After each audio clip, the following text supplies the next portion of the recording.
Yo, yo, yo. What's good? What's good? It's Stormy B Man, and I am back. Welcoming you to the Tuesday Tussle for this Tuesday, January 13th, 2026. And this evening for the Tussle, we are going to wrestle with the subject, posturing instead of standard bearing in boxing. Yeah, because when you talk about posturing, that's putting on airs, giving a front, a facade of apparently being secure, together, in place, prepared. Instead of the standard bearing. And when we're talking about bearing, we're talking about being forthright, truthful, sincere, upstanding. You see, there is a contrast and a contradiction taking place between these two situations being presented in this subject tonight. And we have more than a few fighters in the sport of boxing that are on both sides. You see, and this conversation is going to bring a little more clarity to what we mean when we speaking on posturing instead of standard bearing. We see it so much that even today, right now, at this very minute, there have been examples. I was combing the airwaves earlier and came across so much information that it was almost like an overcharge, information overload. But it is very indulging to be able to go out and research the subject and to come together, come to an impasse of understanding exactly how I want to articulate my thoughts. We're broadcasting this evening across 3 channels. We've got the main Stormy B Man channel, Stormy B Man's Temple of Culture and Entertainment, and the Rumble app tonight. We're doing it up, huh? Thrice is just as nice, huh? So we're going to do that this evening. Please smash the like button. Tune in on each channel if you choose to do so. Give me a like here, there, everywhere, so that we can grow the brand. Yeah. But there's so much to talk about. There could possibly be a part 2 to this conversation. You see, because there are some people out there right now, they're missing out. And what have I been known to say about those missing? The boat has left the harbor and the door is being closed. Yeah. One moment, family. I have an interruption.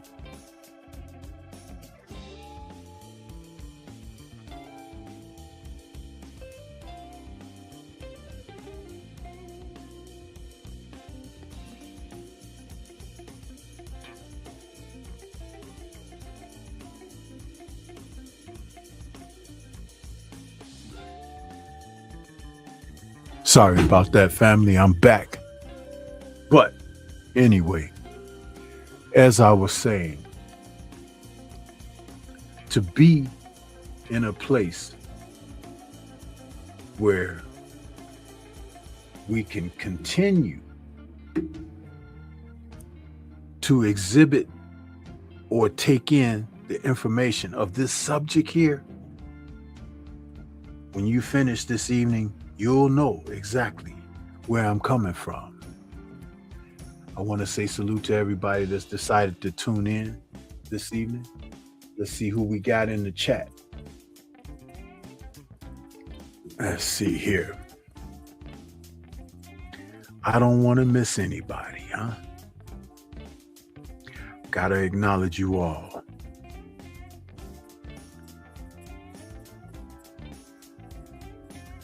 Okay, first and foremost in the building, we got my man Eric Jordan out there.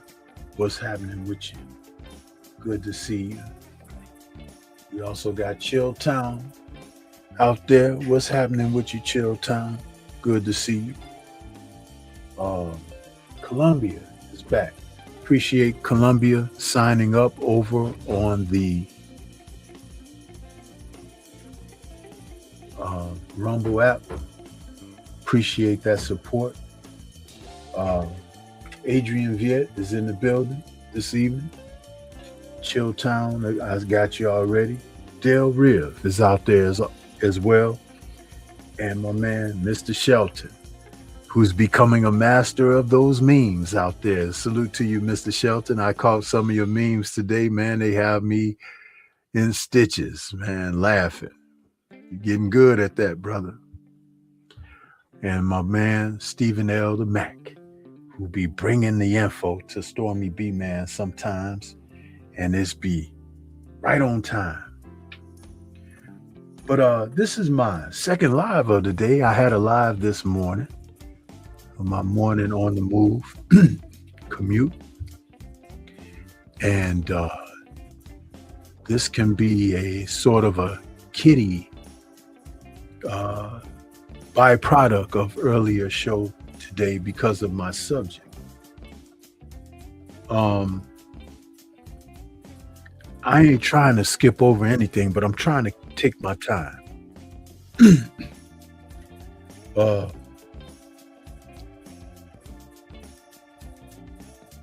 Posturing.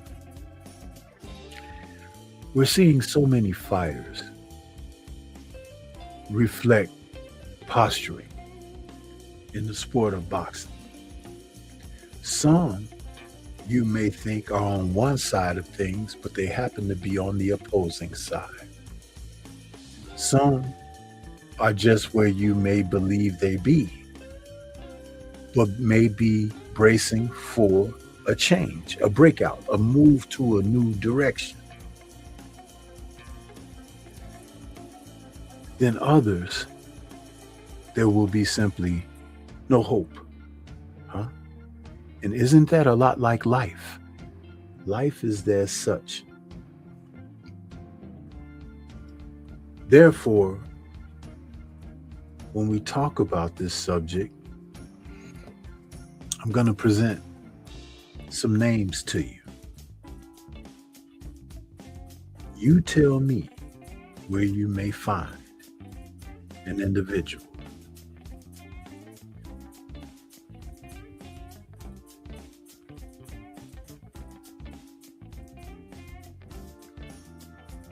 Everybody will be familiar that I'll use as an example this evening. But tell me, this gentleman right here, how many of you are familiar with this one?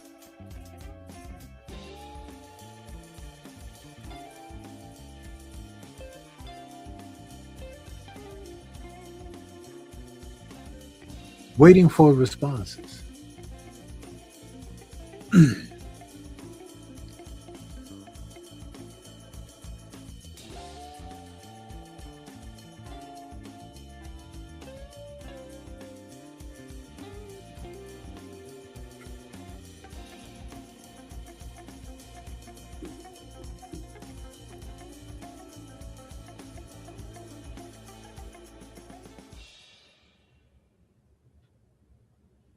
A condo, salute to you, brother, coming in. Thank you for joining us.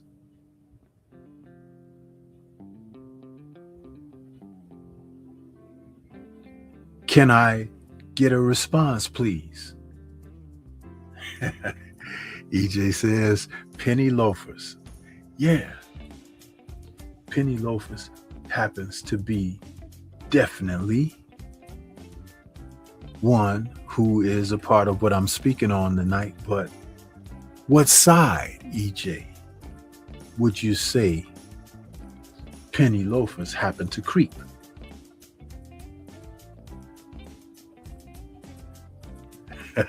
Stephen L. is offering up Puss in Boots. Wow. That's pretty darn good too, huh?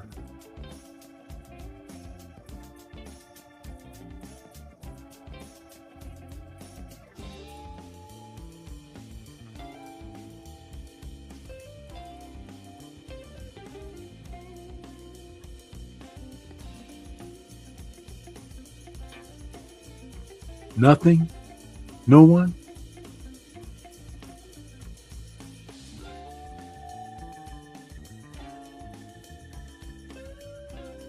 Let me help you out.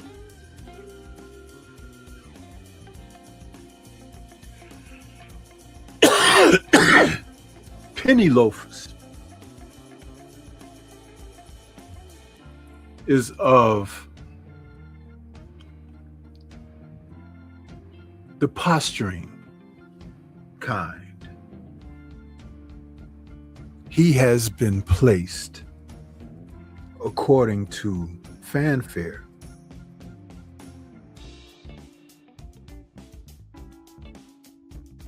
as a huge talent, noting that hand speed, mobility, punching power and prowess, the ability to be a switching fighter from orthodox to southpaw and a reputed defensive dynamo, though we've seen fights where he has been clearly caught by opponents who couldn't hurt him. So that defensive thing, there may be a question mark there, because as you go up the scale of competition, the gaps and room for error begin to close acutely.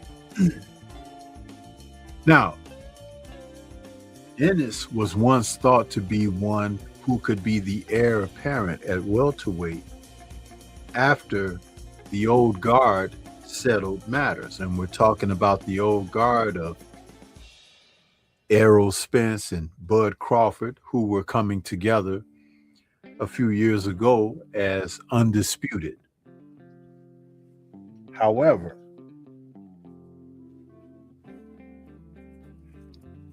as that did take place, Ennis, who stated that all the while he wanted to be the next undisputed at welterweight, made a career change and joined Matchroom and Eddie Hearn. For whatever reason, Hearn and Matchroom immediately started speaking of him fighting at 154 pounds. But separate from Hearn, you would hear Ennis speak of the desire to be undisputed. Now, someone was being disingenuous. We know Hearn has been that and then some for years. But you couldn't get the two of them together to state what was really the idea, the focus, the goal. And that was by design as well. You keep the people kind of off center, and it leaves room for more untruthful circumstances to come as giving news and information. Think about it. The next thing you know, Ennis is saying, I still want to be undisputed at welterweight, and my body is good. I can make the weight with no problem. A couple of months later, the doctors are telling me I can't stay at the weight. I'm going up to 154 pounds. Which is it? $1 million dreams, $1 trillion dreams, excuse me. What's good with you? I see you out there. Thank you for joining. Listen, it was in that moment that Jaron Ennis became a person of posturing in the sport of boxing. With the talent that this young man has, he could have ruled welterweight easily, collected all of the Infinity Stones like Thanos, and snapped himself on to 154, not only with a presence of being undisputed champion, but to challenge any champion at the 154-pound division in his first fight.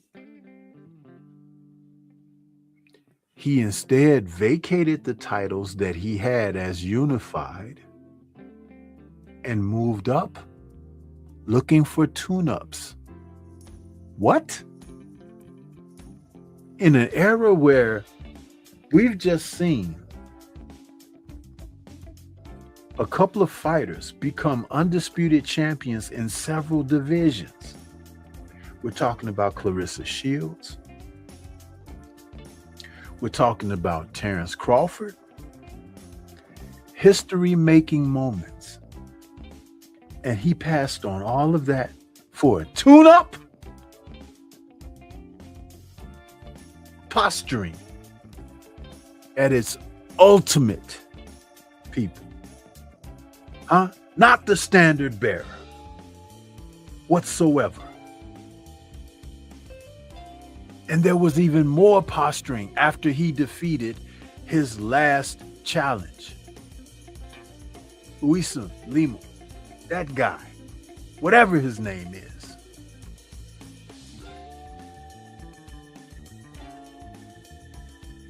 What was that? No one knew of the man, and we still don't know of the man. No challenge whatsoever to Ennis, but also no progress. And then a couple of weeks later, a man whose name is now being associated with his on the regular, who actually called him into the ring after his fight, Virgil Ortiz, whose image I do not have with me, though I should have added it. And in fact, I think I still will, because it is something that needs to be shared.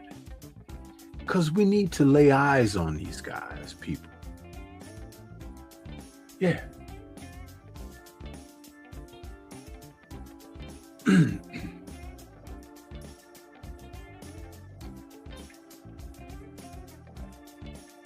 Virgil Ortiz is a fighter whom has been posturing for a minute, going all the way back to his welterweight days.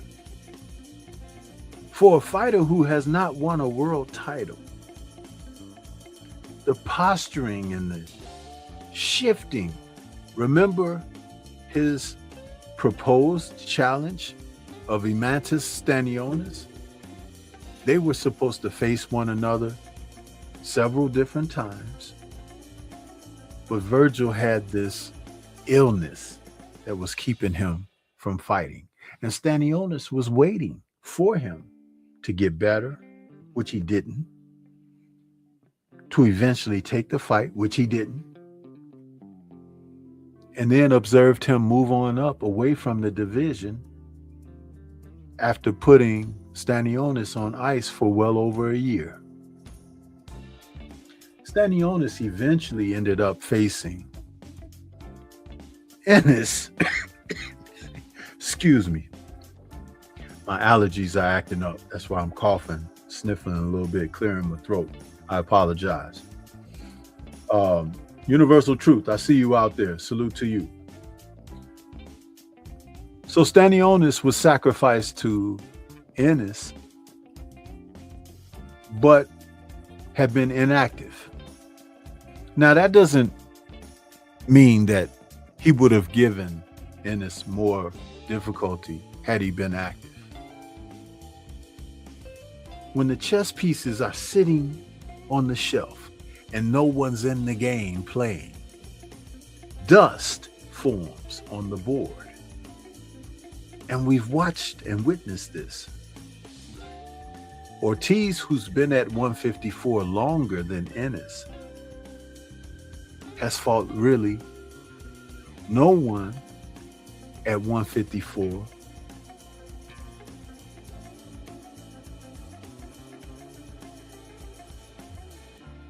And is living off of a name of a fighter that personally I felt he didn't defeat.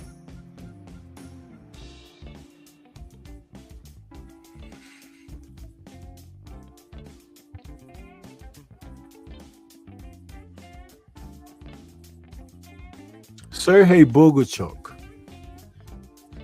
whom he faced in August of 2024, he won a majority decision, but he was down twice in the fight. How?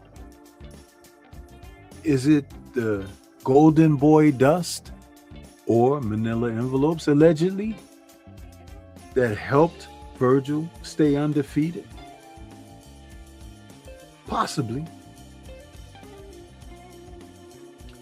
But see, when you get to the root of situations like that, you have to talk about DEI, the inclusion, having people to have proper representation in the sport. Oh, yeah, it happens in boxing too. So after his most recent fight against Erickson Lubin, who was sacrificed to Ortiz, he calls Jaron Ennis, who is in attendance, into the ring for a face-off. And they were giving the audience the pleasure of considering fighting one another next. No. As soon as he got out of the ring and got back to the dressing room, he was talking about someone who hasn't fought in almost 3 years, in Earl Spence Jr. Or it'll be a great fight in Texas, Cowboy Stadium. What? Thank goodness Errol Spence has come out recently to tell these people, stop calling on my name. Huh?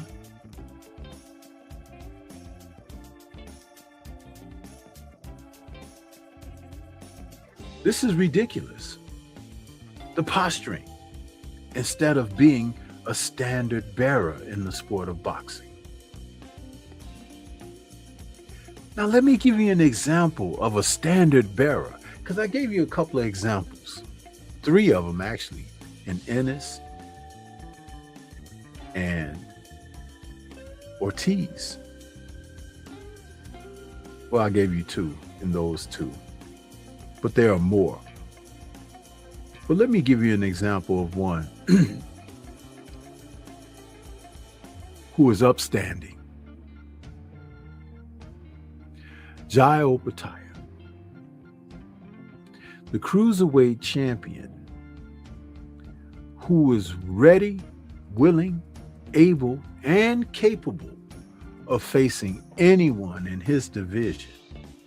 But just like Guillermo Rigondeaux years before, has seen people move away from him.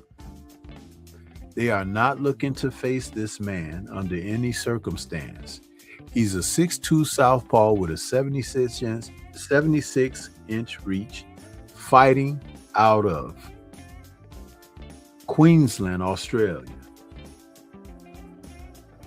He's 30 years of age right now, meaning he's in the midst of a prime with a record of 29 wins, no losses, no draws, 23 KOs. He won his title from Maris Briedis back in July of 2022, where he won the IBF Cruiserweight title in 12 brutal rounds that saw him finish the fight with a broken jaw. At the time, Briedis was the most solid cruiserweight since Alexander Usyk, whom he had his lone defeat with, moved up to heavyweight.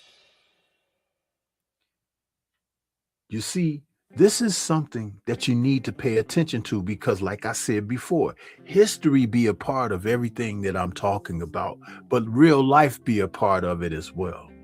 Because you have people who are posturing in real life, people who are trying to make like everything is really solid, is good, and that you should want to be like them.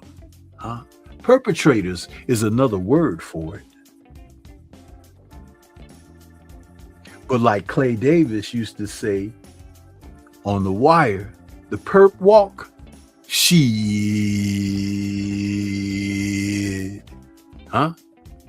Get ready for your close-up. Yeah.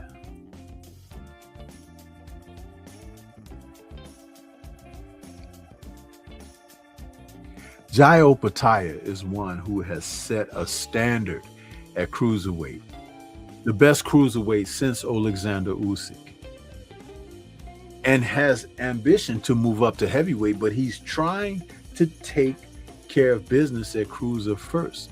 He wants the other titles. The other fighters don't want to face him.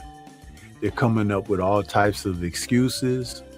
They get sick, they have fake injuries, and they want to have fake surgeries and all of these other excuses.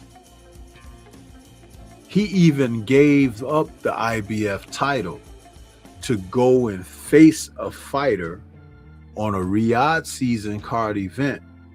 Took care of that situation when he faced Ellis Zorro and came right back and won the IBF title in a rematch bout against Marius Breedis, the man he originally faced for the title the first go around.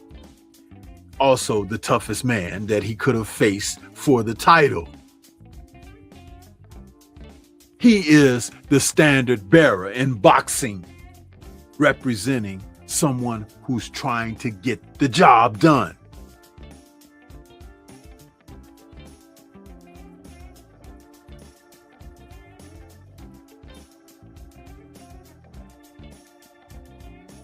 DJ Rush, M5U, says, I'm new, but I am a fan of your work, Stormy. I wish I got to see Prime Errol Spence, welterweight division when it was happening. The current era now, not gonna lie. Yeah. Welcome to the channel. Listen. When you have a handful of people, like which I am going over this evening as the standard bearers, the sport is in good hands. But the rest of the lot need to pick up what they're doing because they are really causing shame on the sport and their careers.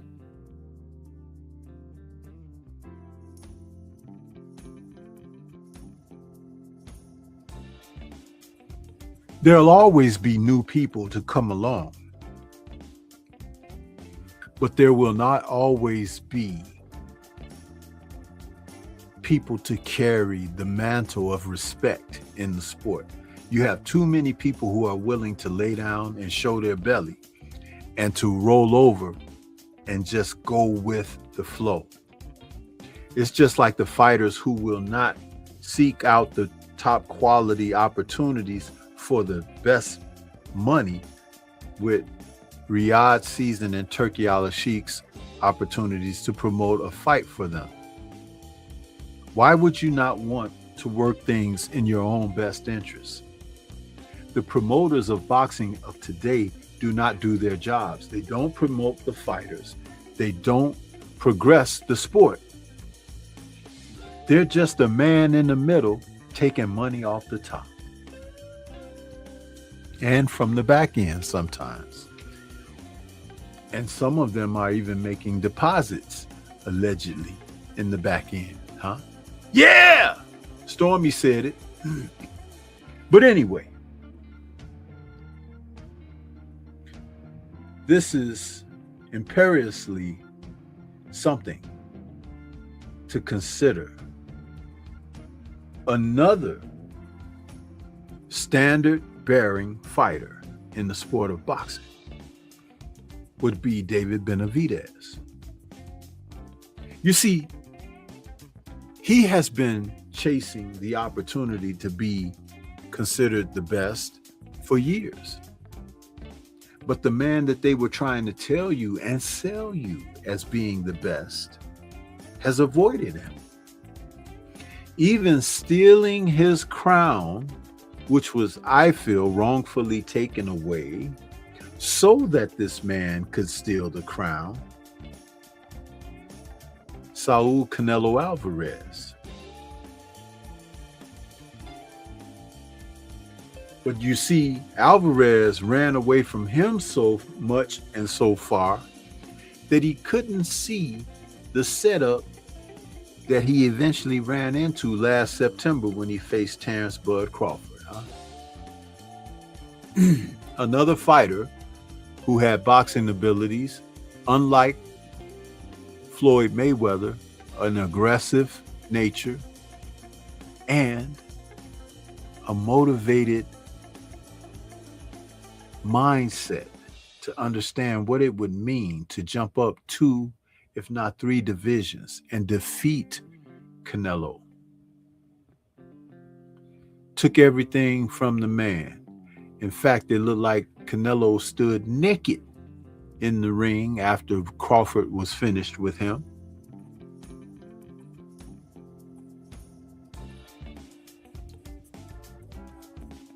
Are you ready to feel the Mexican power, Terrence? Oh yeah, was Terrence's reply. Yeah.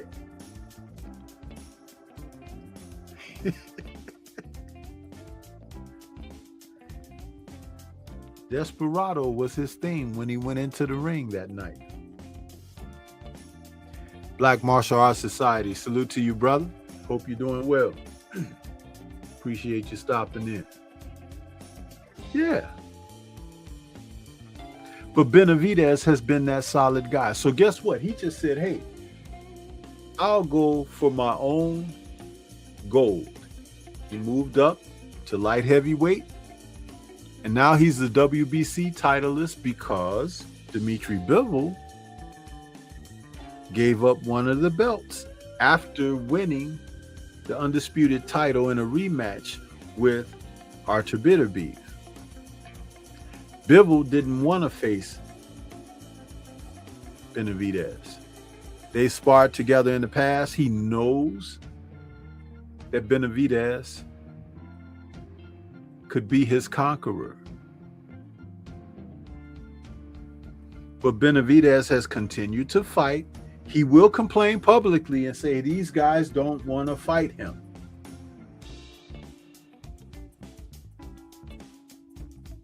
Yeah.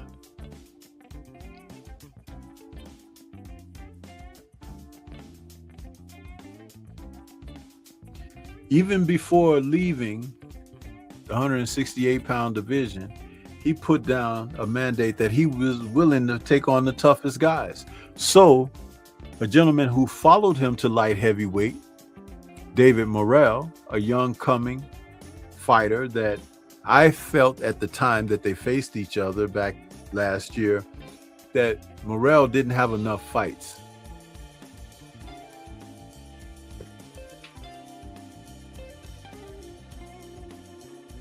Benavidez took care of Morrell. It wasn't as easy as originally thought it was going to be,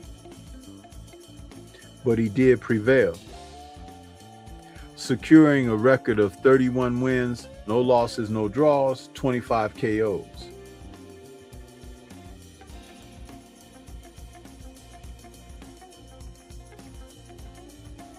They fought in February a year ago.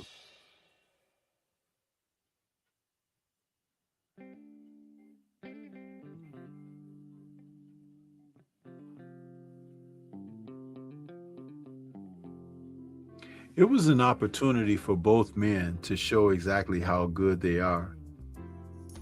And though I don't believe both are light heavyweights, that fight should have happened at 168. But at 175, Benavidez, who was down in the 11th round, prevailed with a unanimous decision. Morrell, who has since fought but hasn't looked very good, is trying to correct some things.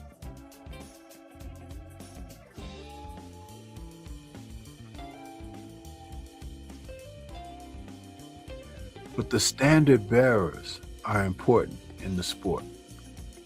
We have another fighter that's a posturing guy that I want to mention.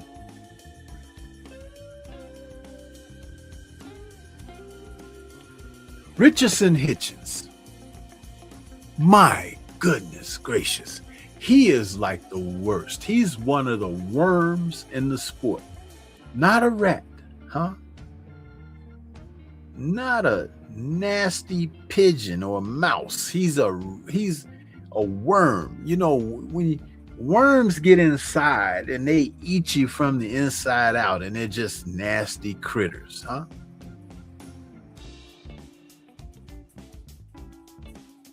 This young man, clout chaser supreme. Is he talented? Yes, he has some talent.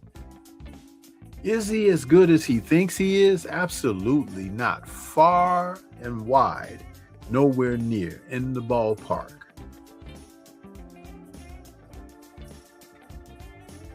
And disrespectful. But his disrespect is aimed in certain directions. He will use another fighter's name like no other in the sport of boxing presently. And that's just to get sound bites, go viral, and be in your ear. But he's not going to get in the ring with anybody. That's a challenge.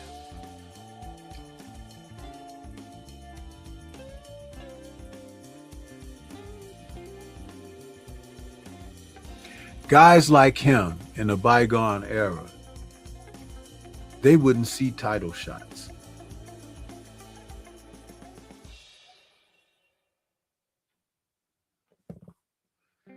They would be relegated to undercard opportunities and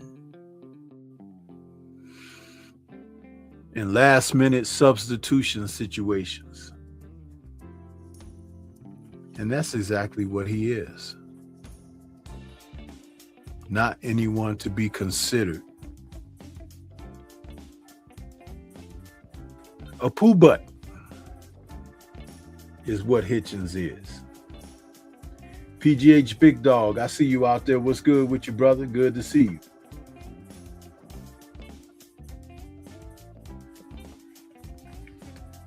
See, we've seen a lot of this stuff. That's why I call it posturing instead of standard bearing. Yeah. Some of these guys are very popular with boxing followers. Yeah.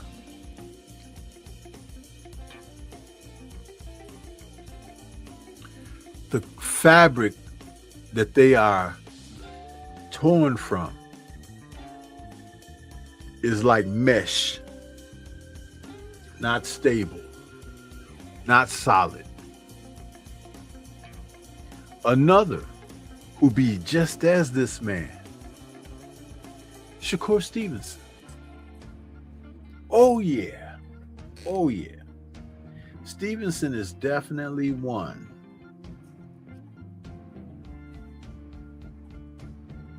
Even with the upcoming fight that he has against Teofimo Lopez,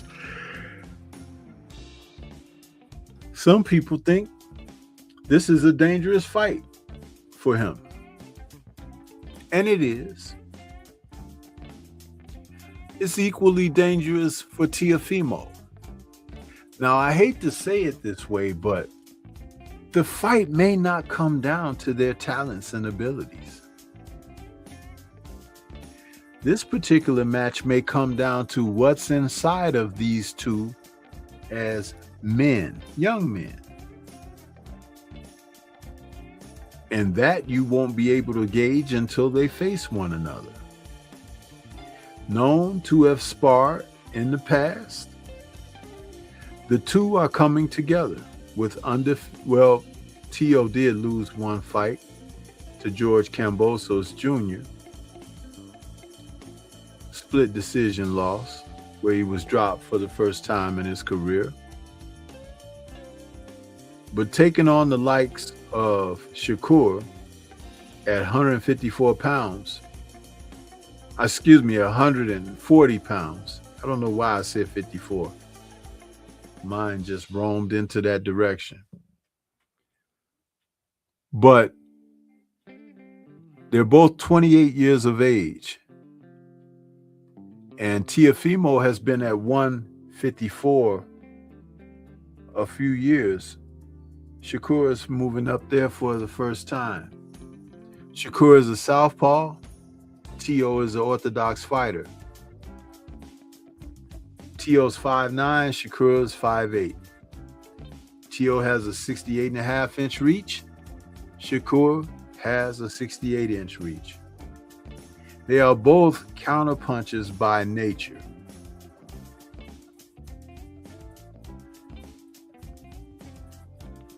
But the one who has the nature to challenge himself is Teofimo Lopez.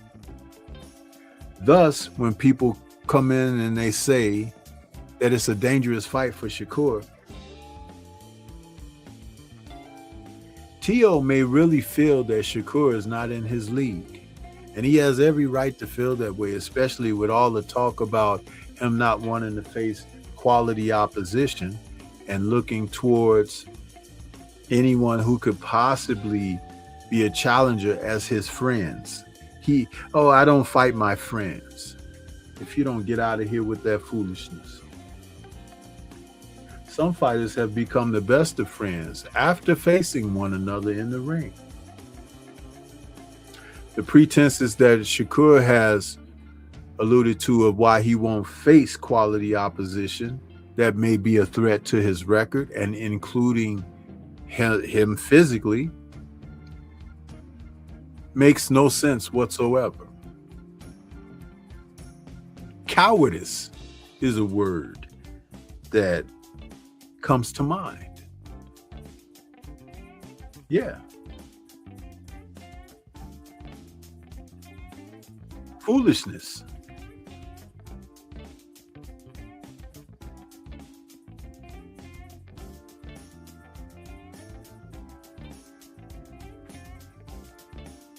I am a little indifferent about these individuals who really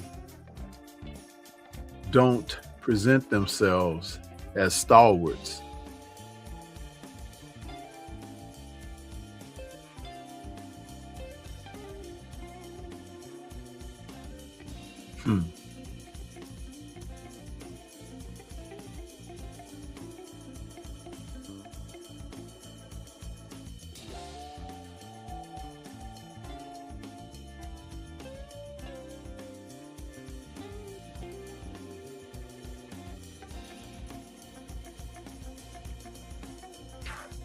Another fighter that I'll talk about briefly that is of the standard bearer, Devin the Dream Haney, the sport's present pound for pound considered fighter. Devin is boxing's biggest name, even though they don't want to admit it. He has a lot of people in his business mentioning him, despising him, celebrating him, uplifting him, putting him down, including fighters, writers, people who are content creators. It is an amazing thing to watch. But what's even more amazing is to watch his resolve and how he handles everything that is thrown his way. Being a fighter who happens to be representing the sport, a former undisputed champion at 135 pounds, a world champion at 140 pounds, and now WBO champion at 147. The Dream, as his nickname is 33-0 with 15 KOs. He's 27 years of age, entering a prime now. 5'9" with a 71-inch reach and looking for smoke.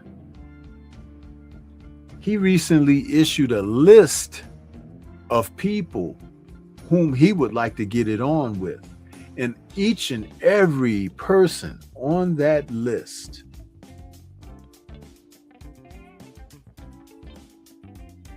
is someone of prominence in the sport.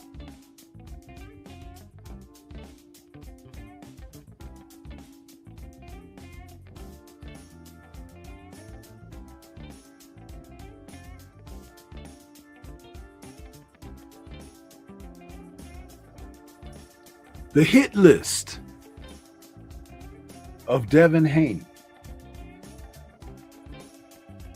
from number 1 through 10: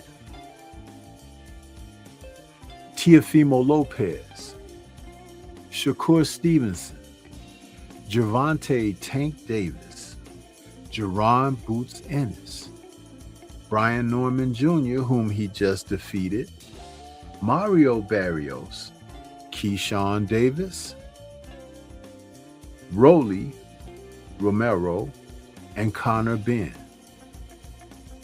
Think about that for a moment. How many fighters on this list have been accused of being posturers? Count them.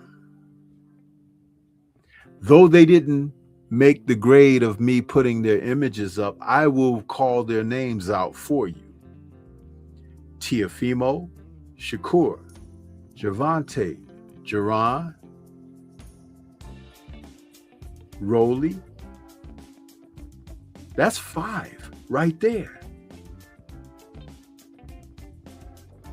The only two I put in my list were Shakur and Jerron. And those are 2 different divisions that those fighters fight in.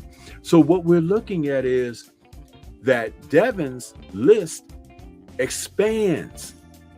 In other words, he's reaching ahead, looking presently, and also reaching behind to see where the smoke is.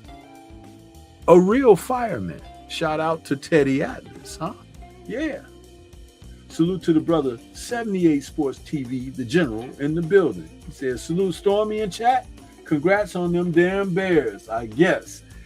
Yeah, 78, I was going to troll you on that, but I ain't really a Bears fan like I used to be. So my heart wouldn't be in it. I was making some jokes the other night on the live, but I was saying to myself, I was like, man, I turned that damn game off when it was 21-6. In the third quarter, late. Check the damn final score a few hours later, and it's like they won. I'm like, what? No way. Anyway, it's fixed. Yeah. But these guys on this list of Devins are all strong names in the sport of boxing. None of them would have the gall to put other fighters' names on a list for challenge sake. This makes Devin the ultimate standard bearer in boxing, the Lord of the Rings, huh? Yeah. Because there is no one he will not face in a straight up head-to-head opportunity, especially if you've got a trophy, which would be a title belt or status. He's not doing it just for the money. He's doing it for his legacy and for himself, which you could never measure a man's desire, huh? Especially if money isn't at the height of it. Money is a part of it because it is a business and he owns his property. So when he sits down to negotiate, he's sitting there as a representation of his brand, and he's sitting there as a representation of the man, the fighter. Yes. These other fools on this list, they need to take note, huh? Because they're missing the boat, huh? Yeah, they don't know what they're doing, but they can continue to give their money away to the likes of Jay Prince, Bob Aaron,